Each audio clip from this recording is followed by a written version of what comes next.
good basketball coach will always drill into his team that the most important thing they can do is practice their fundamentals. Basics like dribbling, shooting, and moving around the court. That's NBA Live 15's problem in a nutshell. No matter what minor additions and improvements it makes, it doesn't matter if it doesn't bring the feeling of controlling the moment-to-moment basketball up to standard.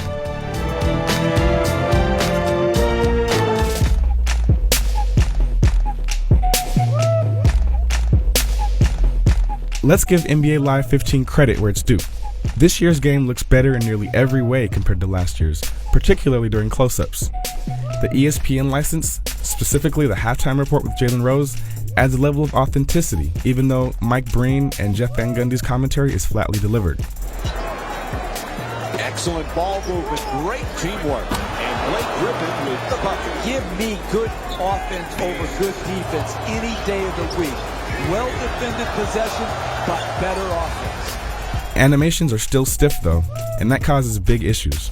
While slightly improved from a year ago, the controls still feel clumsy and even unresponsive at times. And because the overall pace has been sped up, NBA Live 15 ends up feeling like NBA Jam, just without the fun of the boom shakalaka. Arcadey movements and a realistic look just clash. Light physics have been added this year, but only in particular cases, and only within the key. For instance, the players react to each other in a more natural way when fighting for a rebound or taking a charge, and it looks pretty realistic. But when an animated layup or dunk sequence is triggered, it pulls everyone into position in an unnatural way. It makes the outcome feel predetermined.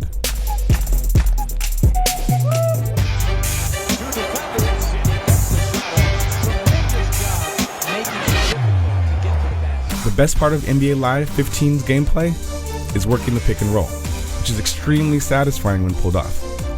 You simply hold L2 or left trigger to call a teammate to set a pick for you. He'll stay in that position as long as you hold the button. However, this is not always reliable. Based on the position of the defenders and how the player you're controlling is behaving, an icon above the pick setter's head will dynamically change, signifying what he's going to do next. It's a fantastic idea, and I really wish it worked consistently. But improvements like this gave me hope that the Live franchise is at least headed in the positive direction. Sadly, even when the pick is executed flawlessly, you're faced with another problem. Scoring points, the main objective in basketball, is counterintuitive in NBA Live 15. The new shot quality indicator is added beneath your player's feet, and it's supposed to help you visualize when you're open and within range. But it's too complicated to be useful in the heat of the moment, and seems like it's not always accurate. I eventually got the timing down once I figured out that the shot release point seems abnormally quick, and it's not close to the apex of the jump as you'd expect. Meanwhile, layups and dunks are still way too easy to pull off and too hard to stop when playing defense.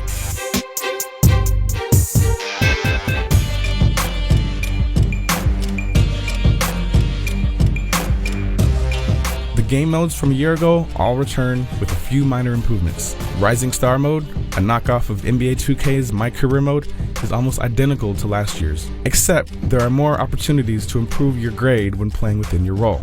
But it's still way easier to lose points than to gain points, and it felt like I was getting robbed. Playing as a slashing point guard, I found it nearly impossible to come off a screen and have the computer register my shot as an open jumper. Almost every time, even if I felt like I was wide open, I lost points for taking a so-called contested shot. The one notable difference to Dynasty mode, the dull front office managing franchise mode, is the ability to jump into a simulated game at virtually any point, and that's kinda cool.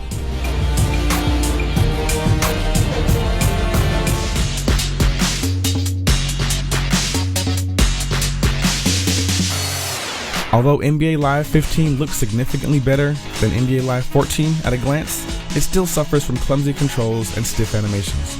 A few nice changes and additional game modes can't make up for poor gameplay, but there are some great ideas here that just don't get a chance to shine, like the pick and roll and the ESPN license. All in all, NBA Live doesn't feel as hopeless as it did a year ago, but hope doesn't make for a good basketball game. Practice those fundamentals. For more on sports games, stick with IGN. There's a turnover. The Knicks with the ball here. Sloppy ball handling. 1 minute left in the first quarter. Throws it up high. Oh, he puts it down. What a beautiful pass. The assist from number 6, Terrence. All right, let's see that one again.